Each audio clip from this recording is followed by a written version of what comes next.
message amongst the wind.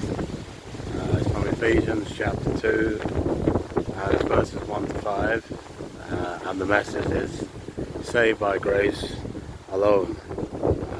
The text Paul writes in Ephesians chapter 2, verses 1 to 5, as for you, you were dead in transgressions and sins, but because of his great love for us, God, who is rich in mercy, made us alive with Christ. It is by grace you have been saved.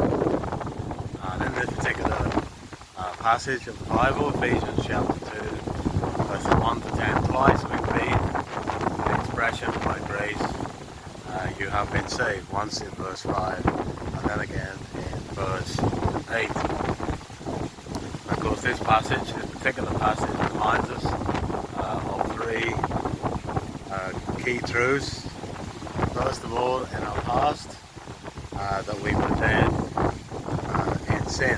Read that in Ephesians 2 verses 1 to 3. Paul doesn't say we were spiritually weak or slightly misguided. He says we were dead. And someone who says that Christ didn't come to make bad people good, he came to make dead people alive. And spiritually, of course, we're all by nature spiritually dead because we are sinners.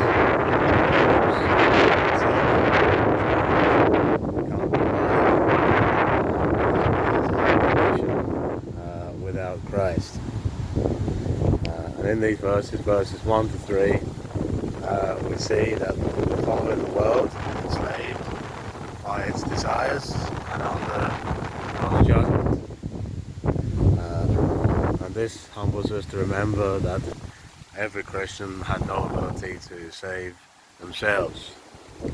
Then we get the great verses in verses 4 to 6, and we read of God's intervention.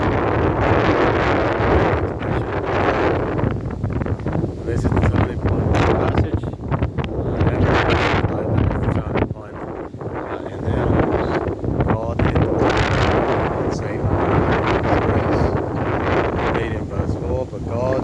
In mercy, who is for his great love with which he loved us, and those two words from God changed everything.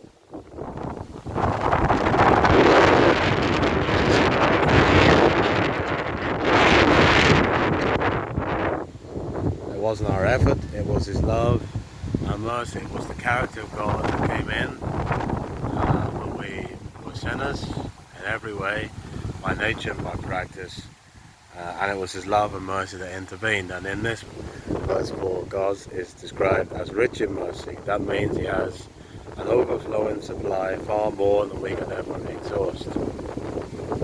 Through Christ, God made us alive. He didn't just improve our lives, he raised us from death, spiritual death. He seated us with Christ in the heavenly realms, which means for every Christian we share in Christ's victory, his resurrection, and his security. Christ is alive at God's right hand. The verses in Ephesians speak about the fact that their spiritual position already is with Christ in the heavenlies. So whilst we here and we're struggling on, spiritually our position is in the heavenlies with Christ. And so spiritually we are no longer in the grave, we are seated with Christ in the heavenly places. And then the third thing is our new position. We're saved for good works. And that's verses 8 and 10. For it is by grace you have been saved through faith, not by works, and that no one can boast. For we are God's workmanship, created in Christ Jesus to do good works. And so good works can't save us. We're actually saved as Christians who do good works. Grace doesn't just rescue us, it reshapes us. We are God's workmanship, his masterpiece, handcrafted by him. And he saved us from something to walk in good works, which he prepared in advance. That means every act of obedience, every word of kindness, every step of faith in God's plan. How you're saved,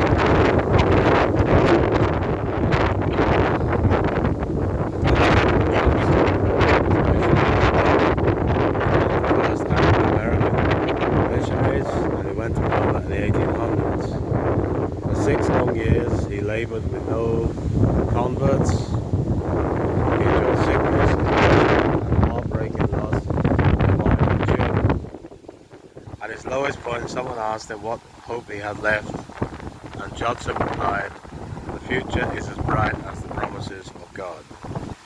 In time, God's grace broke through. Judson translated the Bible into Burmese, and today millions of believers in Myanmar, which if you're following the persecuted church in Asia, that's one of the most persecuted places in Christians, trace their roots to the work of Judson.